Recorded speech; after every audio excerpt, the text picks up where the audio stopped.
السلام عليكم، ازيكم يا حبايب قلبي؟ عاملين ايه؟ يا رب تكونوا بخير. اللهم صل وسلم وبارك على سيدنا محمد. وحشتوني جدا جدا. ان شاء الله تكونوا بخير يا رب. هنعمل النهارده مع بعض وصفة سهلة جدا وبسيطة، مش هتكلفنا كتير. هنعمل مع بعض ان شاء الله الكريب. وصفة طريقته اقتصادية جدا ومكوناته موجودة في كل بيت ان شاء الله، وتقدروا تعملوها. اول حاجة معايا كوباية ونص من الدقيق اللي هنحتاجهم معانا. ادي حطيت كوباية وادي النص التانية، كوباية ونص من الدقيق. ممكن انتوا تضاعفوا الكمية، تعملوا زي ما تحبوا. هضيف كمان معايا رشة من الملح ورشة من السكر، رشة بسيطة جدا مش كتير. السكر رشة قليلة بس خالص، والملح ممكن نحط نص معلقة صغيرة. ونقلب المكونات مع بعض. دي مكونات الكريب بتاعنا: دقيق، رشة ملح، مية. بس هي دي مكونات الكريب بتاعنا، ولا بيض بقى ولا لبن ولا اي حاجة من ده كله. هنعمله مع بعض ان شاء الله بطريقة سهلة جدا، وان شاء الله هتعجبكم وهتعتمدوها. اول حاجة حطيت كوباية مية بنفس الكوباية اللي حطيت بيها الدقيق، وهشوف معاكو ازود بقى الدقيق معايا وحبة حبة. الدقيق ده اخد مني مية كتير على حسب الدقيق اللي انتوا هتستخدموه. عايزة اقول لكم، زودت بقى شوية مية بشوي، يعني ازود شوية واقلب بعد كده عشان بس ما يكتلش معايا. احنا كده كده برضو هنصفيه في الاخر، عشان ايه؟ للامان برضو يبقى مطمنين.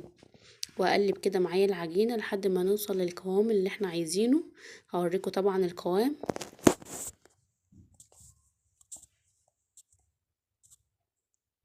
نقلب اهم حاجة كويس بمضرب، عشان ايه؟ العجين ما يكتلش معاكي. واستحسن المية تكون ايه؟ دافية شوية يعني. احنا عارفة الجو برد دلوقتي، فالمية احسن تكون دافية يعني، بس ايه؟ مش سخنة برضو قوي عشان ما تبوظش معاكي العجينة، تكون دافية بس زي دمعة العين كده. اشوف بقى القوام بتاع العجينة، ده القوام المطلوب بتاعها. ده كده القوام اللي احنا عاوزينه.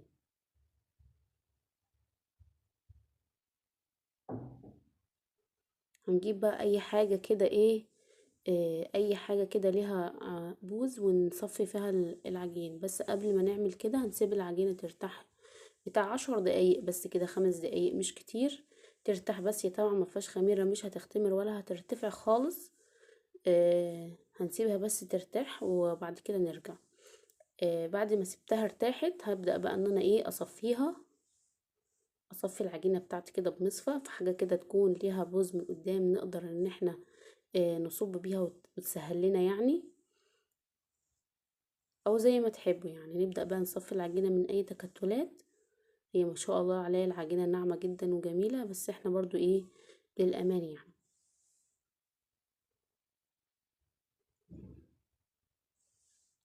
تقدروا بقى انتوا تضاعفوا الكمية. يعني عايزة اقول لكم الكوباية ونص دقيق دول عملوا معايا يعني حبة حلوين كده.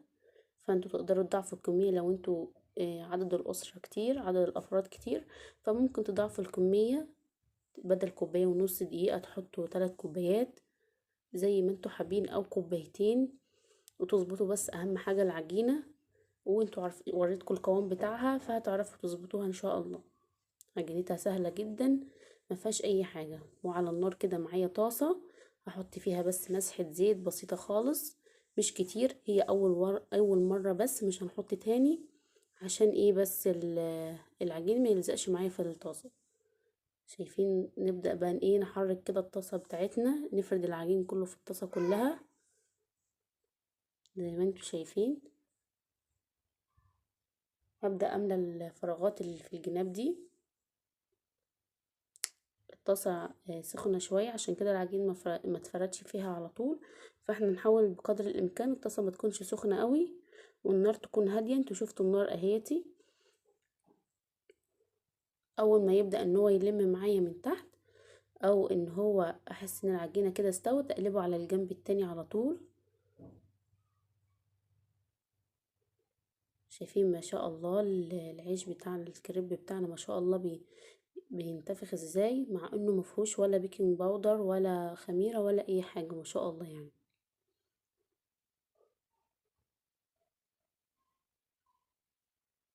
وهطلع بقى كده يكون جنبيكي فرطة مندية كده، اطلع فيها العيش على طول واغطيه عشان ما ينشفش معاكي.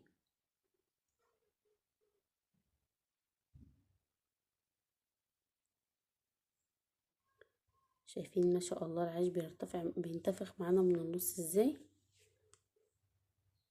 ده كده تعرفي ان العيش بتاعك والعجينة بتاعتك ناجحة وكويسة، ما فيهاش اي غلطات.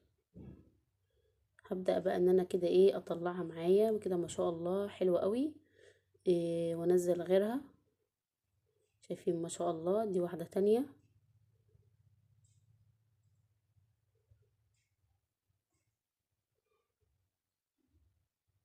عايزة اقول لكم واحدة الكريبية بتبقى رقيقة، يعني هي بتبقى رقيقة شوية، ما بتبقاش تخينة.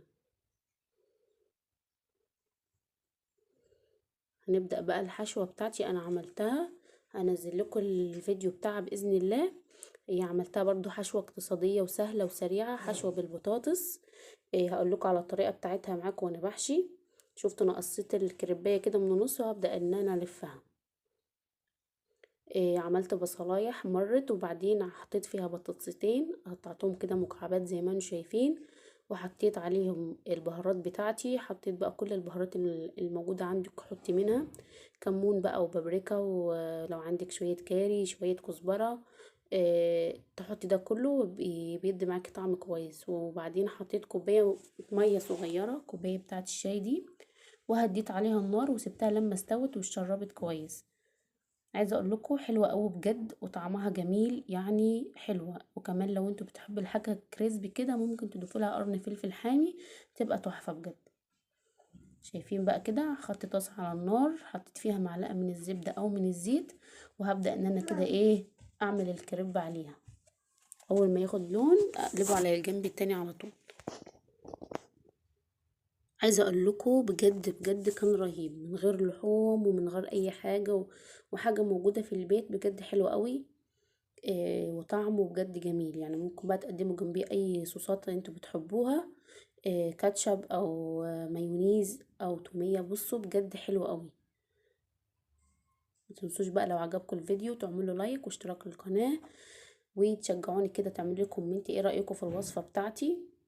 وانا باذن الله هنزل لكم الوصفة بتاعت الحشوة اللي انا حشيتها برضو، بجد حلوة قوي.